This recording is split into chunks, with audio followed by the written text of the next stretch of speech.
में एक बार फिर खुशामदीद। पंजाब के किसानों के लिए गले का फंदा बनने वाला गंदुम इंपोर्ट करने का फैसला कब और किस हुकूमत ने किया?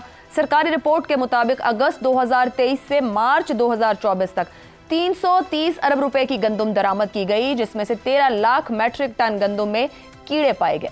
निगरान दौरे हुकूमत में 250 अरब रुपए की 28 लाख मैट्रिक टन गंदुम दरामद की गई। मौजूदा हुकूमत में 80 अरब रुपए की 7 लाख मैट्रिक टन गंदुम पाकिस्तान पहुंची। मजमूई तौर पर गंदुम दरामद के लिए 1 अरब 10 करोड़ डॉलर बैरून मुल्क गए। रिपोर्ट के मुताबिक गंदुम के 70 जहाज 6 ममालिक से इम्पोर्ट किए गए। पहला जहाज पिछले साल 20 सितंबर को, आखिरी जहाज रवां साल 31 मार्च को पाकिस्तान पहुंचा। गंदुम दरामद करने की समरी पीडीएम हुकूमत में सामने आई। 13 जुलाई 2023 को फूड सिक्योरिटी के वजीर तारिक बशीर चीमा ने 10 लाख टन गंदुम दरामद करने की समरी मंजूर की। ताहम 8 अगस्त को ईसीसी ने इसे मौखर कर दिया। 4 सितंबर 2023 निगरान हुकूमत में वजीर आजम हाउस भेजी गई समरी की अनवारुल हक काकड़ ने बतौर वजीर फूड सिक्योरिटी मंजूरी दी और सरकारी के अलावा निजी सेक्टर को भी साथ मिलाने की तजवीज़ दी। वजारत खजाना ने गंदुम को सरकारी तौर पर दरामद करने की मुखालिफत की और निजी सेक्टर के जरिए गंदुम लाने की हिमायत की। दस्तावेजात के मुताबिक 1 नवंबर को ईसीसी ने गंदुम सरकारी तौर पर लाने की समरी मंजूर की। 24 नवंबर को टीसीपी ने 11 लाख टन गंदुम दरामद करने का टेंडर जारी किया। ताहम 2 बार दिए गए टेंडर पर कोई बोली न लगने के बावजूद 22 दिन बाद ही मुल्क में 12 लाख टन गंदुम आ चुकी थी। इसके बाद 19 दिसंबर 2023 को वीट बोर्ड का इजलास होता है, जिसमें अचानक मजीद 15 लाख टन दरामद करने की इजाजत दे दी जाती है। इजलास में यह भी बताया जाता है कि 25 जहाज प्राइवेट गंदुम लेकर आ चुके हैं और गंदुम मुल्क में पहुंचना शुरू हो गई है, मगर फिर भी 23 फरवरी 2024 को विफाक मजीद 15 लाख टन गंदुम दरामद करने की मंजूरी दे देता है। बात पंजाब की कर लेते हैं तो पंजाब हुकूमत ने गंदुम इंपोर्ट की निशानदेही देर से की। आखिरी जहाज आने से महज 6 दिन पहले होश आया। सेक्रेटरी खुराक पंजाब की जानिब से 25 मार्च 2024 को लिखा गया खत सामने आया है, जिसमें उन्होंने बताया कि 34 लाख टन गंदुम इंपोर्ट की जा चुकी है। मुल्क में गंदुम की पैदावार 2 करोड़ 13 लाख से बढ़कर 2 करोड़ 42 लाख टन की मुतवक्के है। अगर इंपोर्ट जारी रही तो गंदुम सरप्लस होगी। खत में बताया गया कि पंजाब हुकूमत ने गुज़िश्ता साल 4 लाख टन गंदुम खरीदी। इंपोर्ट करने की वजह से गंदुम की रिलीज महज 18 लाख टन हो सकी और यह कि पंजाब के पास गंदुम का 22 लाख टन जखीरा मौजूद है। अब जिम्मेदारी लेने को कोई तैयार नहीं। निगरान वजीर आजम कहते हैं कि वो इस मामले में करप्शन उन्होंने नहीं की। प्राइवेट सेक्टर को इंपोर्ट का इख्तियार पीटीआई हुकूमत ने दिया। अगर किसी कमेटी ने उनको बुलाया तो वह जरूर पेश होंगे। साबिक निगरान वजीर food security doctor Kausar Abdullah का कहना है कि गंदुम दरामद की समरी मेरे वजीर बनने से पहले जा चुकी थी। समरी भेजी गई कि 5 लाख या 1 मिलियन टन तक गंदुम दरामद की जाए। जब मुझे मालूम हुआ तो मैंने राय दी अभी हमारे पास गंदुम के वाफर ज़खायर हैं, ज़रूरत नहीं है। अब ये मामला गोल गोल घूम रहा है। जिम्मेदारी लेने को तैयार नहीं, मगर रिपोर्ट सब कुछ बता रही है। जिम्मेदार कोई नहीं। इसी पर पैनल की राय जानेंगे। सवाल इस तरह से, गंदुम स्कैंडल, 13 लाख मैट्रिक टन दरामदी गंदुम में कीड़े, 1 अरब 10 करोड़ खर्च, तहकीकाती रिपोर्ट में कई इंकशाफात। क्या हुकूमत को मामला नैब के सुपुर्द करना चाहिए? हसन निसार साहब, क्या कोई जिम्मेदार पकड़ा जाएगा? किसी को सजा होगी? कोई सामने आएगा? कोई जिम्मेदारी लेगा? कोई जिम्मेदारी फिक्स होगी? या नैब के पास मामला भेजें तो फिर कैसे भेजें और क्या बनेगा? आयशा, मैं देख रहा हूं कि आप दिन ब दिन शरारती होती जा रही हैं। एक बात दयानतदारी से मैं व्यूअर्स के लिए कह रहा हूं, आपके सवाल का सारा जवाब मौजूद है जो आपने इंट्रो दिया है, जिसमें थोड़ी सी भी कॉमन सेंस होगी। एक एक डकैत पहचान लेगा। चंद मुमकिन है फिर भी ना पहचाने जाए। एक एक डकैत आपके सवाल में जो आपने इंट्रो दिया है सब कुछ है। अच्छा, एक बात आपने और बड़ी दिलचस्प की है, गोल गोल घूम रहा है। पाकिस्तान डे 1 से ही गोल गोल घूम रहा है। बांग्लादेश का दायरा जरा बड़ा था, उसका भी अब जिक्र कोई नहीं करता। सो सब कुछ गोल गोल घूम रहा है। अच्छा, अब के जी कोई उसका होगा तो नहीं, ये नैब नहीं गैब के सुपुर्द होगा, यानी अल्लाह के सुपुर्द। जैसे पाकिस्तान के दीगर मामलात और पाकिस्तान जिन हालात से दोचार है, अगर इसे हालात कहते हैं, इसकी जिम्मेदारी गौर से सुने मेरे भाई भी, दोस्त भी, मेरे कॉलीग्स भी, 1% से भी कहीं कम मुअज़्ज़ज़ीन इन्वर्टेड कॉमास पे आयद होती है। अंधे हैं, बेरे हैं, जाहिल हैं, बेशर्म हैं, क्या है? क्या इस 1% के 100वें हिस्से का भी कभी कोई हिसाब किताब, इख्तिसाब हुआ? अभी 2 जुमले बोले ज़ैगम साहब ने। ज़ैगम साहब के साथ तो मेरा यकतरफा इश्क शुरू है। 2 लाइनें हैं, ये जो पढ़ाते हैं ना, मुतालिया पाकिस्तान, गोली मारो, 2 जुमले पढ़ाओ। कोई तो जिम्मेदार था ना, किसी ने तो किया था ना। ये 2 जुमले मेरे नहीं हैं, ये ज़ैगम साहब के। ठीक है, अच्छा सुने, नहीं 1 मिनट, ये हिसाब किताब या एहतसाब नहीं हुआ, और अगर हुआ तो क्या हर हिसाब किताब क्लीन चिट पे खत्म नहीं हुआ? इसीलिए अवाम और मुल्क तकरीबन क्लीन बोल्ड, क्लीन चिट। सो नैब शैब नहीं, आलम गैब से आने वाले फैसलों का इंतजार करो। उम्मीदें अपनी तय तू लगा के रखो, काम आएंगी कल। ठीक होगा। शहजाद साहब, साबिक निगरान वजीर आजम काकड़ साहब कहते हैं वो स्कैंडल को स्कैंडल ही नहीं मान रहे। वो ये कह रहे हैं कि इजाफी गंदुम आ जाने को समझा नहीं जा रहा, अभी हल निकालो इसका, एक दूसरे पर स्याही फेंकी जा रही है। क्या मामला इतना ही सादा है कि अरबों का नुकसान हो जाए, गैर जरूरी तौर पर किसान को नुकसान हो रहा है जहां पे बम्पर क्रॉप हुई है, और कहा जाए जी इसका हल निकालो, क्यों किसी को जिम्मेदार ठहराएं?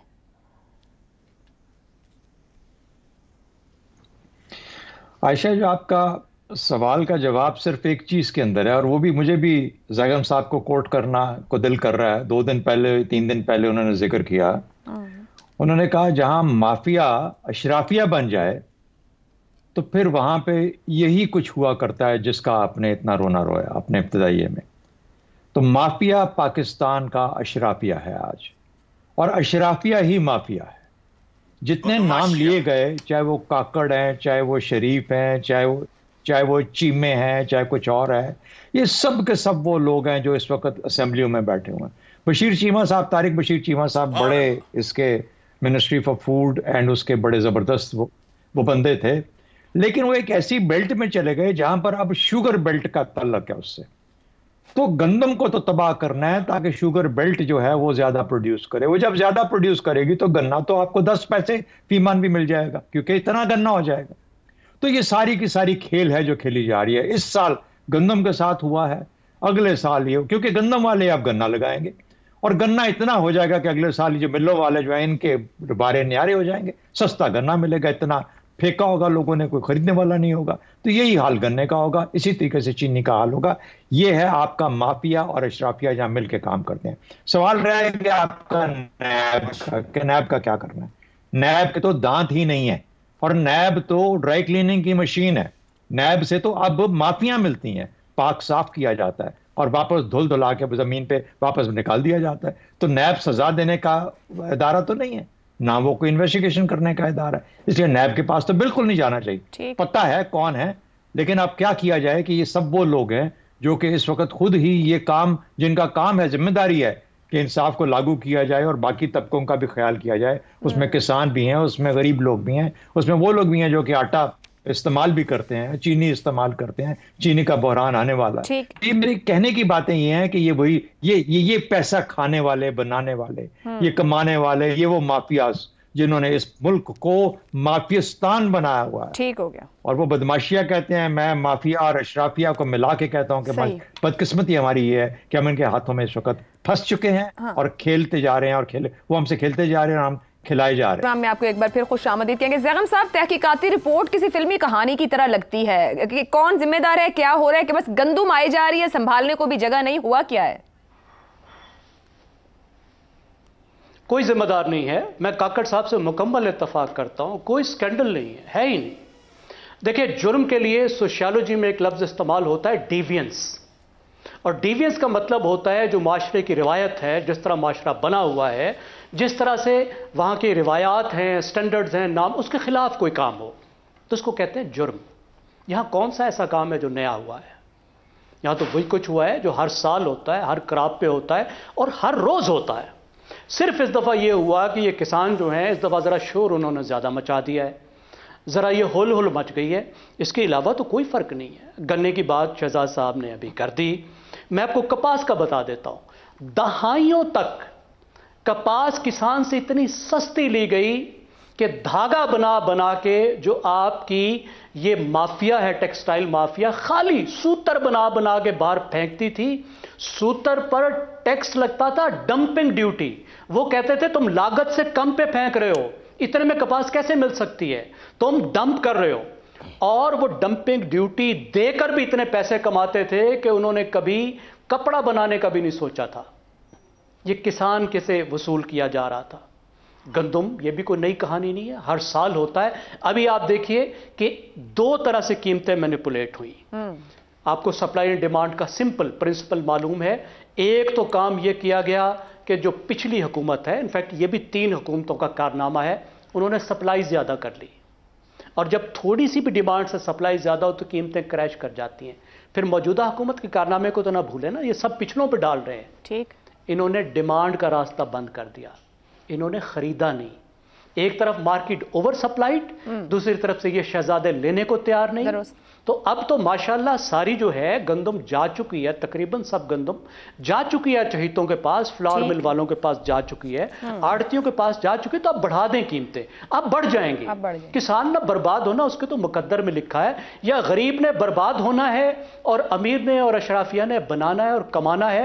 ये नॉर्म है, ये रिवायत है, कोई गलत काम नहीं हुआ, कोई गलत नहीं। अब सार साहब, गंदम एक्सपोर्ट करने के लिए प्रेशर बढ़ाया जा रहा है और कल ईसीसी का इजलास भी होना है। आपने एक बार प्रोग्राम में कहा था कि ये जो बहरान है खास पैटर्न के तहत आते हैं। हम समझ नहीं पा रहे, हुकूमतों को ये अकल नहीं आ रही कि इस पैटर्न को कैसे तोड़ना है, या खुद हिस्सा है इस पैटर्न को बनाने का।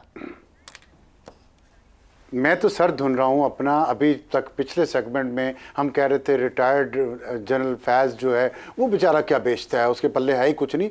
वो हाजिर नहीं हो सका कमीशन के सामने, हाजिर नहीं हो सका। और हम कह रहे थे आगे बढ़े आगे बढ़े, तो अब इस पे भी आगे बढ़ जाए। ये गंदम के बहरान पे हम क्यों पकड़ के बैठे हुए हैं इसको, और माफिया तलाश कर रहे हैं और आवाम की सफरिंग की बात करें। आगे बढ़े ना, इस पे भी छोड़े, अगला देखे, फ्यूचर देखे, क्यों नहीं देखे? क्योंकि यहाँ पे जनरल फैज नहीं है ना, इसलिए हम आगे नहीं बढ़ेंगे। और अभी आप ये सोचें कि इस जगह काकड़ की जगह शमशाद अख्तर की जगह और मोहसिन नकवी की जगह नवाज शरीफ होते, इसाक डार होते, शहबाज शरीफ होते, या हमारी नवाज होती, तो बैन पड़ रहे होने थे इस वक्त। लेकिन मैं देखता हूं काकड़ साहब केयर टेकर प्राइम मिनिस्टर थे इस मुल्क के, और यहां इस्लामाबाद में वो लोगों को कहते हैं ओए मैं तुम्हें गिरफ्तार करवा दूंगा।